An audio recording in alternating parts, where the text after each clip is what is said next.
Now, from the news team that's covering the Carolinas, this is Channel 9 Eyewitness News Sunday morning.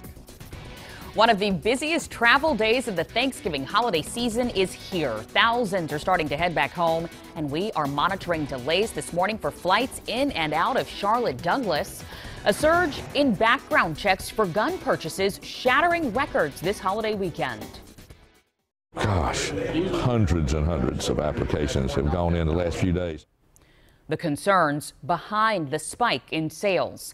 And we want to give you a live look outside. This is a really pretty view from our Charlotte cam. Clear skies out there, no rain to impede travelers heading back home. Also starting off warmer than this time yesterday. Thank you for joining us. I'm Brittany Johnson. And I'm meteorologist Vicki Graff. Vicki, you talk about the warmer weather, clear conditions, much better for the folks heading home. Absolutely. It is a nice start to the day. We had a front move through yesterday.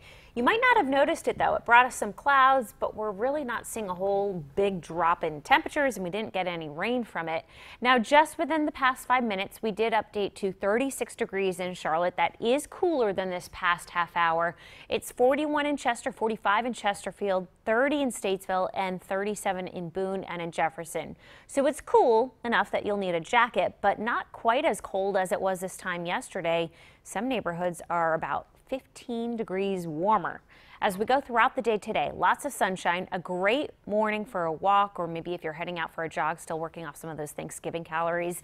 Not a bad morning for it. I'd grab a sweatshirt though. Later today, you can shed that layer if you're standing in the sun. It will feel pretty nice. We'll make it to around 60 degrees. I'm tracking a bigger warm up on the way this week though. I'll pinpoint when we could get close to 70 degrees.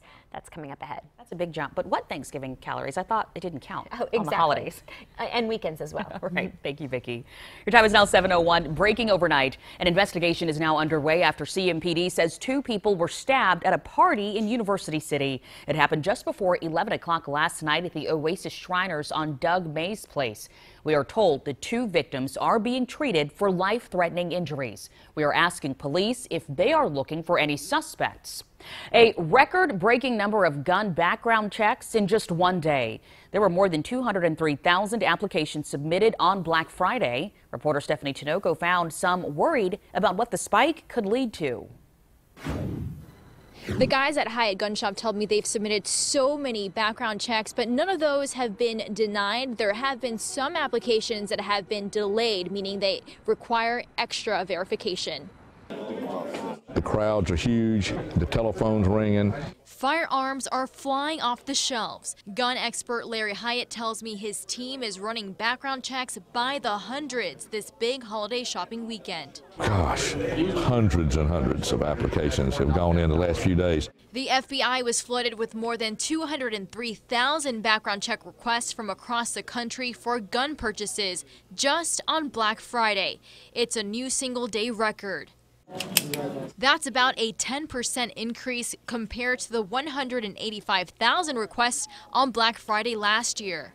Fear of crime, fear of terrorism are big drivers of gun sales. He showed us the system he uses that's connected to the FBI to run background checks.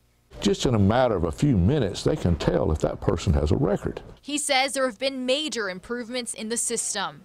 The biggest impediment that we have today is if some small town or some jurisdiction doesn't put their data in the system. The number of background checks doesn't necessarily mean that's the number of guns that have been sold. I'm in a state of shock. Judy Williams, co-founder of Mothers of Murdered Offspring, says that as a previous gun owner, the spike is still concerning. She fears guns may not be properly locked or stored. It's the criminals that are going to get the guns and use them illegally. Usually people who apply for them the right way are not people going to go out and shoot anybody. Gun experts tell me different guns have different requirements. Let's say a handgun that actually requires a specific special permit from the sheriff's office. That application can take up to several weeks. Reporting from West Charlotte, Stephanie Tinoco, Channel 9 Eyewitness News. This record number of checks sent to the National Instant Criminal Background Check System comes just days after the Attorney General ordered a sweeping review of the system. A breakdown in the NICS allowed the Texas church shooter to buy the rifle he used in the attack despite a conviction for domestic abuse. The system has also struggled to keep pace with gun purchases and to keep an up-to-date database of criminal and mental health records. On Wednesday, Jeff Sessions ordered the FBI and ATF review the system. Rowan County deputies are investigating a shooting that happened on Mount Hope Church Road just east of China Grove. It happened around 11 o'clock last night, and deputies say one person was shot, taken to the hospital. They are expected to be okay. We are asking if officers have arrested anyone. This morning, Catawba County deputies are still searching for the person who shot and killed a 25-year-old man inside his home. Someone fired multiple shots into a home around 2 o'clock Friday morning, killing Adrian Ramirez.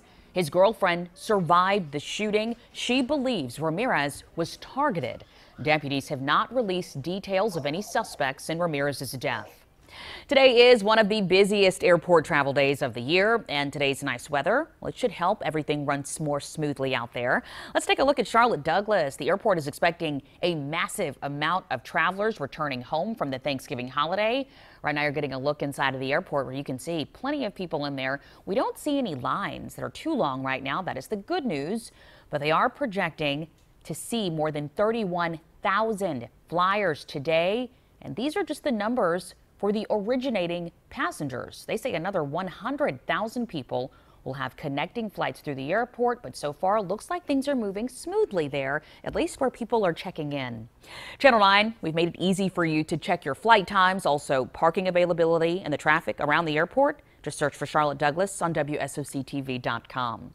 Your time is now 7:06. Charlotte Fire says a fire at an abandoned building in West Charlotte was set by a child. It happened yesterday afternoon on Ashley Circle. You can see right there the smoke, the flames shooting out of that building. Investigators say a kid set the fire and later admitted to the crime. Thankfully, no one was hurt, but we are asking if that child will face charges. In South Charlotte, one family is without a home this morning after this fire. Charlotte Fire says the fire on Conway Avenue yesterday afternoon was an accident and it started in the kitchen. No one was hurt, but the fire caused $25,000 in damage. The Red Cross is helping that family. Channel 9 is pushing to find out whether a rash of break-ins targeting businesses Friday night are connected. CMPD says someone broke into the Jimmy John's on Lancaster Highway in Ballantyne. There was a very similar case in Rock Hill at the Jimmy John's on East Main Street. Police there tell us someone threw a brick through the glass on the front door. It is not clear if they took anything, but investigators are going over the evidence. At this point, they are not sure if the crimes are connected. Strong reaction at home and abroad following the deadly attack at a mosque in Egypt that killed hundreds. The imam who was conducting Friday prayers describes the moment of terror to ABC's Linda Lopez.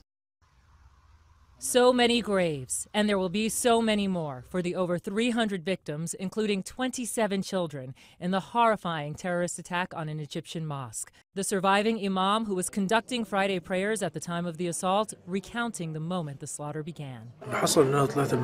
Saying, "I heard what sounded like an explosion outside the mosque, and then some people came inside firing at all the worshippers." Survivors say at least 24 militants carrying ISIS flags surrounded the mosque 125 miles northeast of Cairo, hurling explosives into the mosque and firing at everybody trying to escape through doors and windows. Then they stepped inside, shooting anybody who was still alive. Many victims said their final prayers during the carnage. They even shot at arriving ambulances. No group has claimed responsibility, but the Islamic State is suspected. Those worshipping may have followed a mystical form of Islam called Sufism, which ISIS considers heresy. Muslims in the U.S. condemning the attack. It connects back to the Texas shooting we had recently. People who are worshiping, killing them doesn't make any point, and I feel really sad that it's still happening. And Egypt's military now retaliating. Their Air Force now striking militant hideouts and bases in the Sinai Peninsula. Linda Lopez, ABC News, New York. You might soon see this new ad on your TV screens. The North Carolina Department of Health is using this new tactic to make sure you get your flu vaccines. Take a listen. What if it makes me sick? They all dodge the vaccine, but can't always dodge the flu. All right, the new ad with the dodgeballs is called Shot Dodgers. The department is hoping to call out people who pass on getting vaccinated by offering old arguments. They are hoping to reassure you the vaccine is worth your time, it works, and it shouldn't matter if you're an all-around healthy person. Australia has reported double the number of flu deaths this year compared to 2016, and the U.S. usually mirrors the country's flu season. So far, 3 people have died in North Carolina this year. South Carolina has had 1 flu death. Peak flu season is typically in January or February. A new trend may be developing on college campuses after the Trump administration's rollback of sexual assault guidelines. The College of Charleston and Coastal Carolina University are both now being sued by students accused of sex assault. The students claim unfair disciplinary procedures, and it comes after the Trump administration changed rules to require more evidence against those accused of sex assault. Happening tomorrow, Mecklenburg County's new district attorney will be sworn into office. Governor Roy Cooper announced late last month Spencer Merriweather will fill the position. He will be the county's first African-American DA. Merriweather replaces Andrew Murray, who President Trump selected as U.S. Attorney for North Carolina's Western District. The Carolina Panthers are looking to continue their winning streak today as they take on the New York Jets. The Panthers have been playing some of their best football of the season. And to make things even better for the team, Greg Olsen is back. The Panthers activated the All-Pro tight end on Friday. This is after he spent 9 weeks on the injured reserve list. The Panthers will play the Jets this afternoon at 1 o'clock. Let's go ahead and get a live look outside. Ooh, pretty view of the sun coming up there, shining brightly. This is the view from our Lake Norman cam. Great weather if you're planning on doing some yard work, maybe working off some of those, Thanksgiving treats. Meteorologist Vicki Graff has an update on the forecast. Vicki, we're a little above average. That's right, Brittany. And over the next couple of days, we will continue to see that warming trend getting underway. We could get close to 70 degrees by the middle of the week.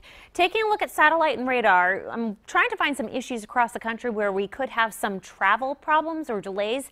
I'm not seeing any at the moment. In fact, across the southeast, it's a nice start to the day. We had a front move through, just brought us some clouds yesterday. There are some showers across New England and then some rain developing across the west coast. But looking at travel delays, there aren't any at the moment due to weather. So that's good news there, and it should stay fairly quiet today. Closer to home, it is cool. You'll need a jacket early on. Later today, sunshine. Low 60s, not bad for this time of year.